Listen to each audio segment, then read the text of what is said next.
وصفات توفر علينا ان احنا نشتري منظفات غالية او نشتري كمان مزيل للبقع غالي، زي ما قلت لكم قبل كده في تنظيف المطبخ والبوتاجاز.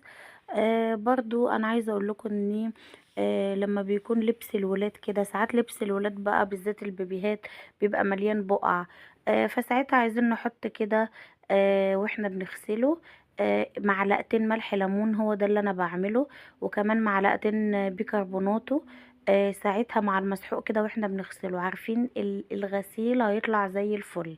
ودي حاجة انا مجرباها وبعملها على طول. هنشتري البيكربوناتو مع الملح الليمون من عند العطار، وهتلاقيه بقى زي الفل. بص انا شطبت الحوض اهوت، هبدأ بقى نحضر اللانش بوكس بتاع ايه بتاع نونو، بصفي المواعين زي ما انا قايله لكم.